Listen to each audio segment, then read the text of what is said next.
Eh bien, on peut affirmer clairement qu'à cette échelle internationale, on a affaire à une justice à deux vitesses.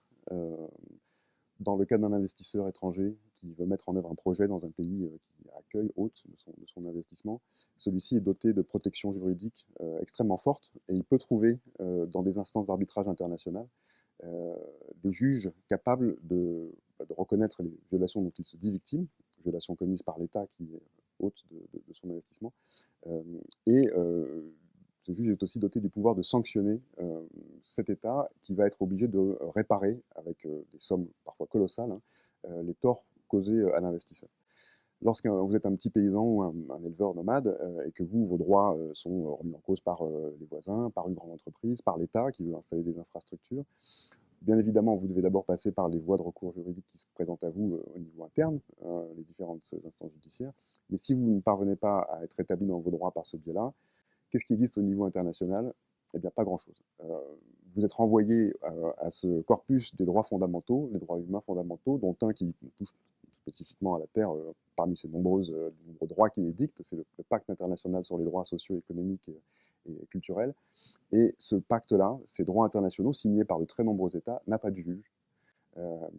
En cas de différend autour de l'application de ces droits-là, c'est la Cour internationale de justice qui est désignée, mais dont les statuts font qu'en réalité, elle est très désemparée pour aller sanctionner véritablement l'État qui est responsable parce qu'il abrite les personnes concernées ou parce qu'il a mis en œuvre une action de la violation de ces droits-là.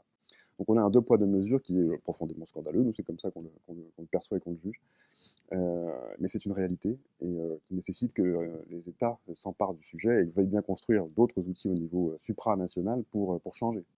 Au niveau international, il y a d'autres initiatives qui ont été prises au regard de ces enjeux fonciers, en particulier au sortir de la crise de 2007-2008, notamment les directives volontaires relatives à la gouvernance des régimes fonciers applicables aux pêches, aux terres et aux forêts. Mais ce n'est qu'une liste de bons principes.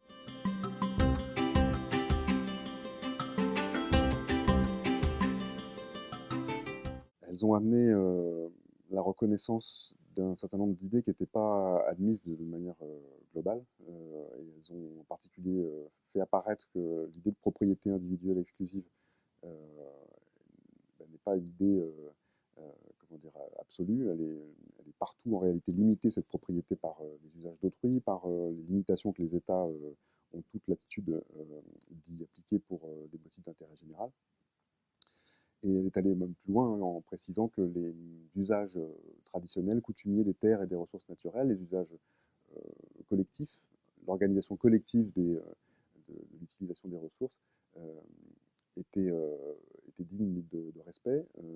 Et ça, c'est une introduction quand même d'une avancée conceptuelle dans ce champ des discussions internationales. Néanmoins, il reste des documents, des principes volontaires, d'observation volontaire. Les États doivent, s'ils le veulent bien seulement, piocher dans ces principes et changer leur réglementation, leur loi en fonction de ça.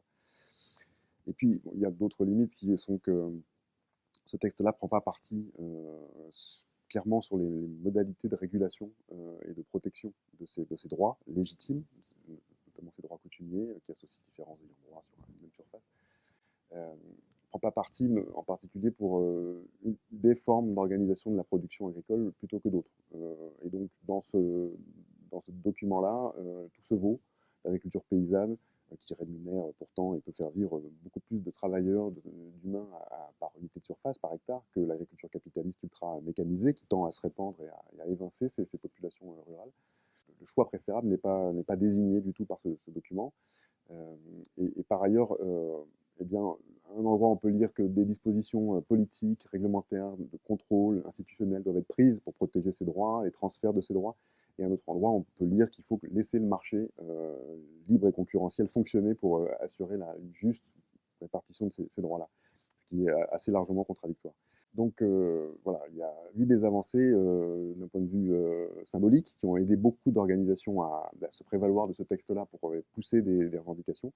Et d'ailleurs, on voit que beaucoup d'entreprises, de grandes entreprises, se sont appuyées sur ce document-là pour se targuer d'être en phase, d'être dans la bonne application de ce document-là, tout en justifiant la continuation de pratiques de grands projets, pour peu qu'elles aient émis des principes de bonne pratique, quoi, des règles qu'elles s'engageaient à respecter dans la mise en œuvre de leurs projets, qui étaient de fait compatibles avec les directives volontaires.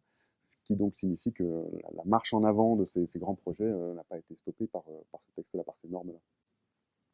Après, il faut pointer une autre initiative qui a été prise et qui a soulevé de plus grands espoirs pour voir construites, bâties des institutions, des règles dignes de ce nom au niveau supranational. C'est un travail qui a été engagé à un niveau intergouvernemental par le Conseil des droits de l'homme à Genève et qui vise à mettre en place un instrument contraignant à l'intention des firmes multinationales pour les rendre comptables du respect des droits humains fondamentaux. Et donc ce travail-là a été engagé en 2014. Il y a des sessions de travail qui ont eu lieu chaque année depuis lors et on en est à la 3e version, je crois, aujourd'hui du texte. Mais il reste fort à faire pour que eh bien, cette dynamique, cette réflexion-là aboutisse sur la réelle mise en place d'un recours juridique au-dessus des États pour aller rattraper des entreprises fautives, entre autres de violation de droits fonciers. Il va falloir que la société civile accroisse et fasse une pression qu'elle a déjà engagée. De nombreuses campagnes, dont une importante à laquelle je pense, ont été mises en route depuis le début.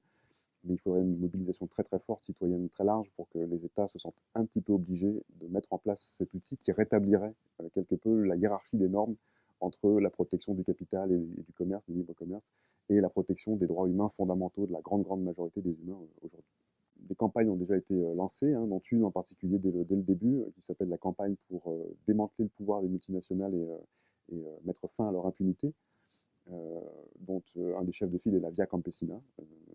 Et ces organisations essayent de manifester, notamment lors des sessions de travail, pour aboutir, pour dire à quel point elles souhaitent aboutir à la création d'un juge, d'une instance judiciaire qui puisse connaître les violations des droits fondamentaux par les entreprises multinationales, mais également par les États, ce qui serait créer une justice effective réelle au-dessus des États pour le respect de ces droits.